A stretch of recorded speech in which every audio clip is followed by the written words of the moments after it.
This is Jacob Levy with episode 3 of Podabilities. So today I have Emily Pendleton. She is a learning specialist at the University of Arizona. Specifically, she works for the SALT Center, and SALT stands for Strategic Alternative Learning Techniques. How are you doing today, Emily? I'm doing great. Thank you so much for having me. Thank you for being here. Thank you.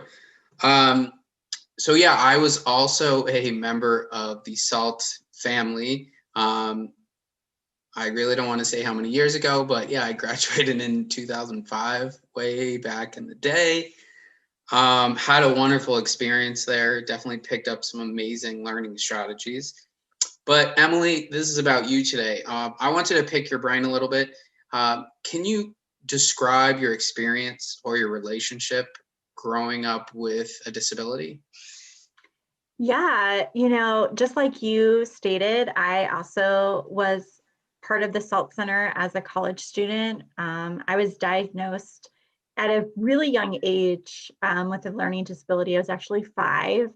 My mom has been a long time educator and a teacher, and gratefully, just due to her experiences in the world of education, she really was able to hone in on at 5 years old that there was something that was amiss. And she really, from that early age, advocated for me to be tested and to be diagnosed with my learning challenge. And I went through all of school with an IEP and then went to the University of Arizona and was a SALT student myself. And I'm so grateful now to actually be working at the SALT Center and helping those students just like you and I. That's awesome. What kind of, now you have me curious because it sounds like a very similar path of my own. What kind of accommodations or modifications have you received like throughout your educational career? Yeah, so I, just like many students, always had extension of time for tests. I always had an ability to go to a less distracted space to take an exam.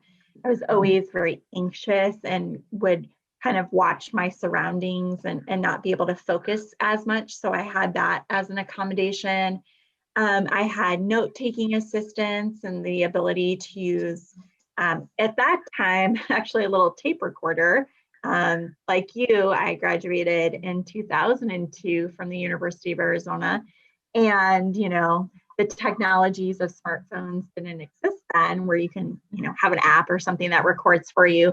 So I had all of those types of resources.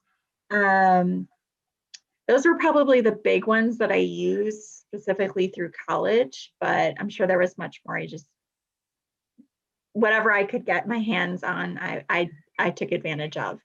Absolutely. Yeah, when you said, another, like a quieter environment, I was thinking of like least restrictive environment, LRE. That buzzword came into my head.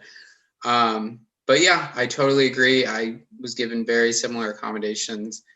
And I think it was a great resource, not only to have those at our disposal, but to also learn about like the educational process.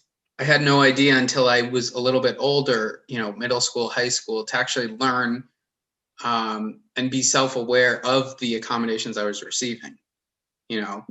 It was a lifelong thing, but it's not to say that I knew what was going on right away. Yeah, I think really from a young age, I knew exactly. I don't know if I've told you, but I actually have a twin sister who doesn't have learning disabilities or any challenges. She's actually on the other side of the spectrum where she's really book smart and took, AP accelerated type courses. And I think that's partly why my mom was able to use my sister and I as a comparison at age 5 and realize that I was definitely not, maybe to my sister's level, but at age appropriate level for being 5 and in kindergarten. But I also really utilized as many opportunities and resources as I could from a very young age. And my parents never kept it a secret from me that I had a learning disability. Even for the early 80s, when, like, there's such, and to this day, there's a lot of stigmas associated with having a learning disability, having an IEP, having to be pulled out of class for some type of resource that, students need to be successful and to continue to improve on.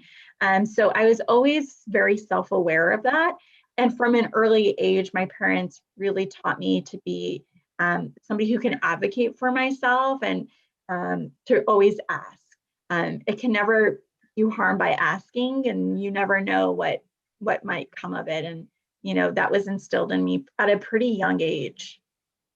I think that's so important. You mentioned that you had a lot of support, not just from like external support, but family support, internal support. I think that's so important.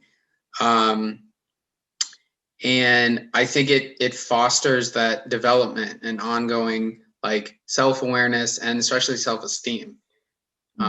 Because then you learn more about yourself, and you learn to, like, I mean, even though there's still so much stigma around disability, you learn to, like, harness your strengths and not, like, hone in on your weaknesses. I think it's equally important to acknowledge your weaknesses, whether you have a disability or not. It's important to acknowledge them, but, like, I mean, I remember Gary Vaynerchuk. He's this big time marketer all over the country, all over the world. But he said something that really resonated with me. He's not in the disability world, but he basically said, go all in on your strengths. Go all in. And that really resonated with me, because it's like, don't focus on the things that you have a weakness in. Like, yes, work on them, absolutely, every day. But, like, if you have, I call it like a superpower. If you have a superpower, like, dominate it. Like, be the best you can be in that one thing. And it's funny because that's me saying this, and I wear like 8 million hats. But go all in on something, not just that you're passionate about, but that, like, you shine, that you're like, I got this. You have all the confidence in the world. You're not, like, cocky about it or have this haughtiness, but you just, it's your strength. It's your absolute strength. Absolutely. Totally agree. What would you say? I talk about, like, superpowers, not disability. What would you say is your superpower? Like, where do you shine? What is your forte? You know what I mean? Like, Yeah, what excites you, like, in your work or anything like that? Yeah, I definitely think that within my work, and my superpower is to really understand and really to be there for my students or those that I work with. I have a really good sense, kind of like being able to read people and to understand them, and really kind of be able to empathize with them. So it kind of brings down a lot of those barriers that many of us, especially with learning disabilities, have had to put barriers up to protect ourselves, or to make ourselves feel like others who maybe don't have a disability.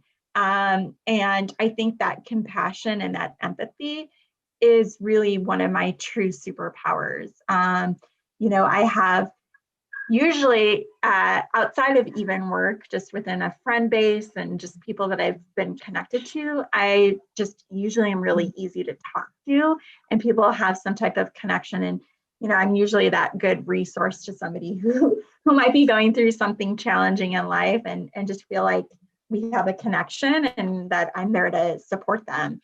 And that definitely is what brought me to this work, and the things that I enjoy and am extremely passionate about.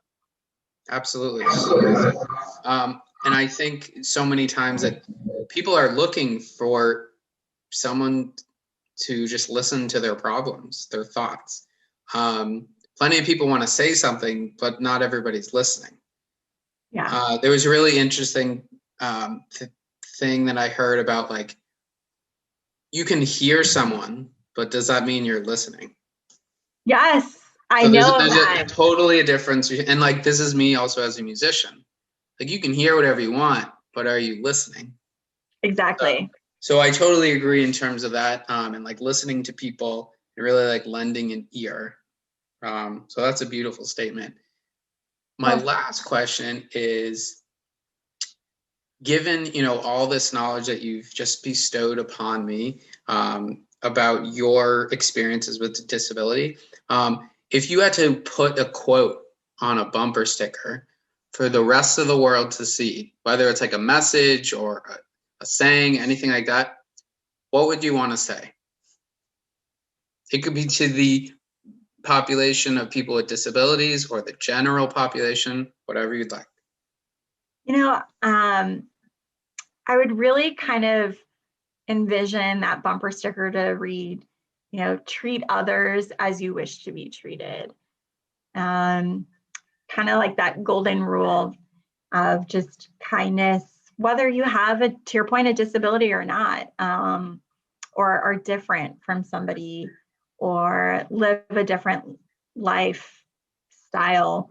I think that's the commonality, and something that really resonates with me.